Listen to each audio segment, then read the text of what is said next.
Hello everyone, welcome to buffers. आज second video record कर रहा हूँ इस सीरीज़ की। एक क्वेश्चन आया था मेरे पास कि एफ फ्लश कैसे काम करता है, और आज उसी के बारे में डिस्कस करेंगे। वैसे भी आज आउटपुट बफर्स के बारे में बात करने वाले थे। अगर एफ फ्लश को यूज़ करेंगे तो और अच्छे से क्लियर होगा कि आउटपुट बफर्स कैसे काम करते हैं। तो लेट्स बिगिन।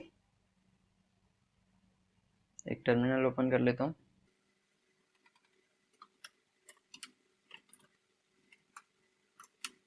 तो देखो, ये कोड है, सिंपल कोड है। प्रिंट की एक लाइन है, और अभी के लिए इस पूरे को निकाल देते हैं। और एक इनफाइनाइट लूप है। अब इनफाइनाइट लूप को ना ऐसे भी लिख सकते हैं, और आपने वो जनरली देखा होगा, वहाँ लिखते हैं वाइल वन। ठीक है, ये भी इनफाइनाइट लूप ही होता है। और for no condition no increment, ये भी इनफाइनाइट लूप ही होता है। सेम चीज़ है। तो सिंपल सा कोड है अपने पास। पहले लाइन प्रिंट होगी, उसके बाद एक इनफाइनाइट लूप, मतलब स्क्रीन पे कुछ भी नहीं आएगा। ऐसे ही चलना चाहिए। चला के देखते हैं भाई। कुछ भी नहीं आ रहा है। इनफाइनाइट लूप में चला गया है, ये प्रिंट नहीं किया भाई ने। एक बार कुछ चेंज करते हैं, इसके अंदर एक ना न्यू लाइन कैरेक्टर डाल देते हैं। फिर से कंपाइल एंड रन करते हैं। अभी चल गया। अभी ये पूरा स्क्रीन पे आ गया, उसके बाद लूप में गया। तो ये क्यों हो रहा है, आप ऐसा समझो कि सीधा प्रिंटफ से आउटपुट में नहीं आता है। प्रिंटफ पहले इसको स्टैंडर्ड आउटपुट बफर में डालेगा, बफर से हमारी स्क्रीन पे आएगा। ठीक है, बीच में कुछ सिस्टम कॉल्स इन्वॉल्व होती हैं, वो बफर से पिक करके उसको स्क्रीन पे डिस्प्ले करती हैं। Back slash n is like an instruction कि हाँ भाई उठा लो। अभी बफर में जितना तक आ गया डेटा, उतने डेटा को पिक करके स्क्रीन पे डिस्प्ले कर दो, या फिर स्टैंडर्ड आउटपुट। अगर मैं स्क्रीन बोल रहा हूँ तो आप समझ जाओ कि मैं स्टैंडर्ड आउटपुट की ही बात कर रहा हूँ। और standard output in this case is our display monitor जो है। ठीक है, back slash n is an instruction कि अब बफर से उठा के डिस्प्ले पे डाल दो डेटा। ओके, अगर बैक स्लैश एन नहीं दिया तो क्या हो रहा है कि बफर में ही पड़ा है। अब बफर से डेटा स्क्रीन पे आने के ना दो तीन कंडीशंस होते हैं।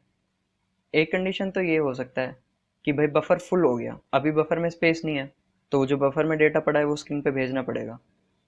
तो उसके लिए क्या करते हैं, इसको तो कमेंट कर देते हैं इस लाइन को, और यहाँ पे इसकी एंडिंग दिखाता हूँ मैं आपको। इस लाइन में मैंने 1 KB डेटा लिखा हुआ है। और 1 KB डेटा आपको क्या से पता चलेगा, कहाँ से पता चलेगा? एक रैंडम स्ट्रिंग जनरेटर आप खोल लो कोई भी ऑनलाइन, और यहाँ पे लेंथ डाल दो 1024 बाइट्स।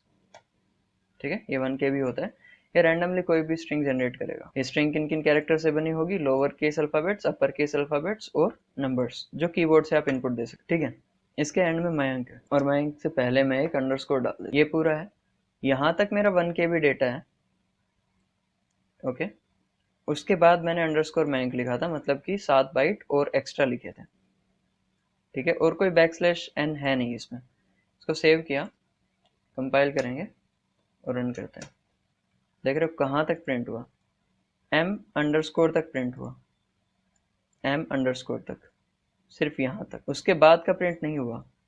मतलब कि मेरे बफर की कैपेसिटी इतनी है, इतने के बाद मेरा बफर में जो डेटा है वो उसको निकालना पड़ेगा। वो डेटा निकाल के उसने स्क्रीन पे डाल दिया, और ये अभी बफर के अंदर है। अगर यहाँ पे मैं बैक स्लैश एन लगा देता हूँ और फिर से कंपाइल रन करते हैं, देखो अभी बैक स्लैश एन लगाया तो यहाँ तक प्रिंट कर रहा है। इसके बाद मयंक था, उसको भी प्रिंट कर रहा है।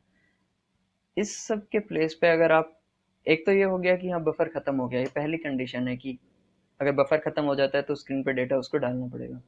दूसरी कंडीशन क्या होती है कि we can force the buffer to be split on screen. उसके लिए हमारे पास एक फंक्शन होता है, उस फंक्शन को बोलते हैं एफ फ्लश। तो इस वाले कोड में बिना एफ फ्लश के अगर मैं रन करता हूँ तो नहीं आ रहा है। बैक स्लैश एन के साथ रन करूँगा तो आएगा, या फिर मैं फ्लश कर दूँ स्टैंडर्ड आउटपुट बफर को, तो भी मेरे को आउटपुट स्क्रीन पे दिखेगा। ठीक है, तो ये दूसरा तरीका होता है। तीसरा तरीका जो है, उसके लिए वो इसमें लूपिंग जो मैंने डाल के रखी थी वो मैं एक्सप्लेन करता हूँ। तीसरा तरीका क्या होता है कि जब प्रोग्राम एंड होता है उसके बाद जो भी बफर में पड़ा है ना, वो स्क्रीन पे आता है। तो यहाँ पे मैं लिख के दिखाता हूँ। मान लो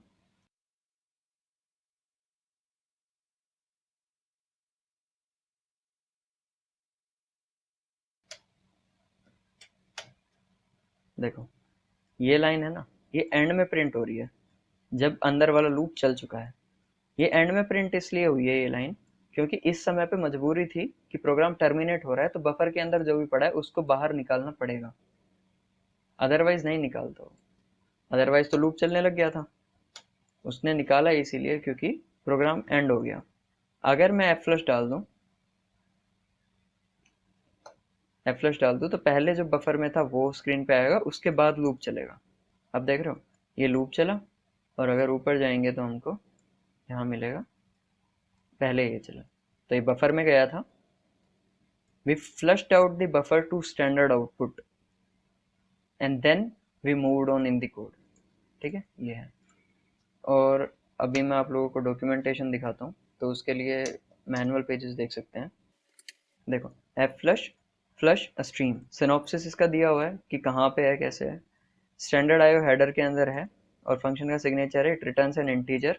F flush is the name of function, it takes a file stream. अब ये इंटीजर जो है ना, तो ये 0 रिटर्न करता है जब भी फ्लश सक्सेसफुल होता है, और एंड ऑफ फाइल रिटर्न करता है जब भी फ्लश सक्सेसफुल नहीं होता है। ठीक है, तो डिस्क्रिप्शन में लिखा हुआ है for output streams F flush forces a right of all user spaced buffered data. ठीक है, जो यूजर स्पेस में आता है, कर्नल स्पेस में नहीं, कर्नल स्पेस अलग है, यूजर स्पेस अलग है। जो यूजर स्पेस में बफर्ड डेटा है उसको राइट करेगा कहाँ पे, फॉर द गिवन आउटपुट और अपडेट स्ट्रीम्स विया स्ट्रीम्स अंडरलाइंग राइट फंक्शन। ठीक है, तो हमारे पास क्या है अभी, स्टैंडर्ड आउटपुट स्ट्रीम है।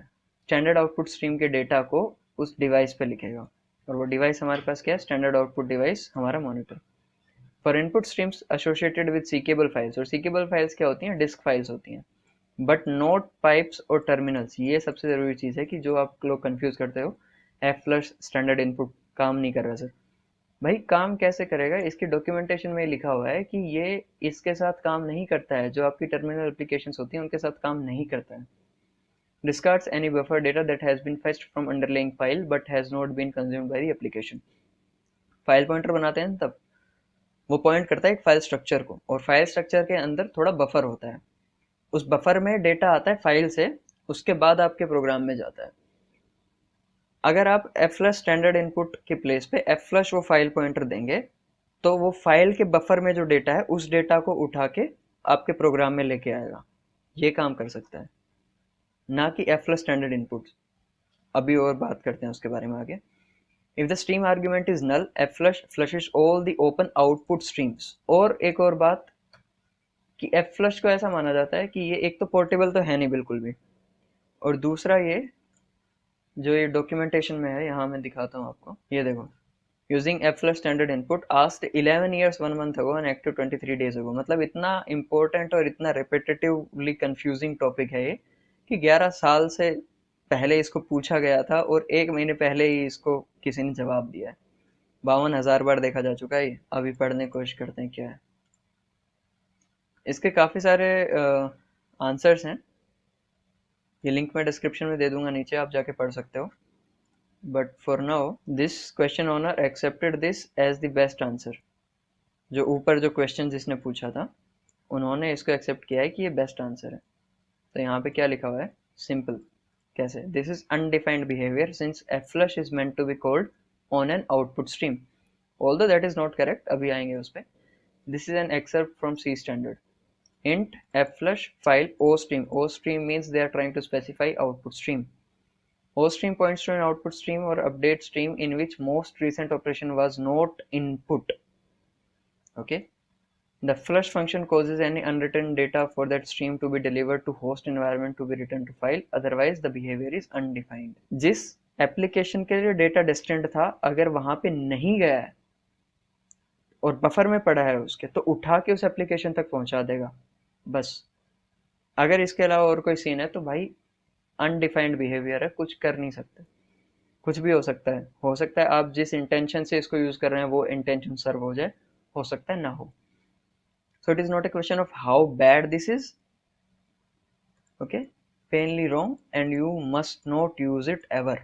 ऑलराइट, ये तो हो गई एक बात। अभी ये देखो, ये एक आंसर है, इन्होंने सारे आंसर्स को कंपाइल करके लिखा है। Too long do not read, portable code does not use f flush standard input. The rest of this answer explains why portable code does not use flush standard input. It is tempting to add reliable code does not use flush standard input. Not just portable, even reliable code shall not include this function, क्योंकि इसका output predictable नहीं है, इसका behaviour predictable नहीं है. अभी एक बात आती है कि ये अलग अलग प्लेटफॉर्म्स पे अलग अलग तरीके से काम करता है. तो माइक्रोसॉफ्ट ने इसकी डॉक्यूमेंटेशन दे रखी है. वो डॉक्यूमेंटेशन 2015 और 2021 की अलग अलग है. इन्होंने लिंक दिया है कि 2015 में जो था लिंक वो ये स्टेटमेंट बोलता था और 2021 का ये है. I want you to go and read it out. I will give the link in description as well. इसका आप देखो यहाँ पे ये रिमार्क्स में बोलते हैं कि the flush function flushes the stream. जो स्ट्रीम है मतलब इटैलिक मीन्स जो इसमें आप स्ट्रीम पास करोगे उस स्ट्रीम को फ्लश कर देता है. If the stream was opened in write mode और it was opened in update mode and the last operation was write. ठीक है, तो आप लोग क्या कर रहे हो, flush स्टैंडर्ड इनपुट कर रहे हो. अब स्टैंडर्ड इनपुट से आपने कुछ तो रीड किया, उसके बाद ही आपको बैकस्लैश n की प्रॉब्लम आ रही है ना, उस टाइम पे आप उसको फ्लश करने जा रहे हो. The most recent operation on standard input was to read, neither to write nor to update. So even Windows documentation states that flush will not work properly. Okay, the contents of stream buffer are written to underlying file or device and the buffer is discarded. If the stream was open in read mode, which standard input was, or if the stream has no buffer, the call to flush has no effect. Okay, and the buffer is retained as it is. कोई फर्क नहीं पड़ेगा. Moreover, अब Linux पे आ जाते हैं. ये documentation आप पढ़ सकते हो. लिनक्स में इन्होंने एक कोड दिया है, मैं एक कोड रन करके दिखाता हूँ आपको. ये कोड है मान लो.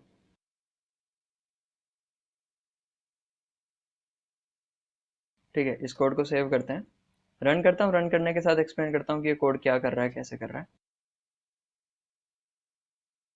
अभी क्या हो रहा है, ये गेट कैर चल रहा है. ये गेट कैर पे मान लो मैं एंटर दे देता हूँ एम और एंटर. ठीक है, तो अभी आप समझने की कोशिश करो. ठीक है, ये हमारा स्टैंडर्ड इनपुट है. इनिशियली स्टैंडर्ड इनपुट है हमारा empty. सी असाइन गेट कैर. अभी गेट कैर कुछ भी नहीं है स्टैंडर्ड इनपुट में, तो गेट कैर को कुछ मिलेगा ही नहीं, तो it will wait for user to input.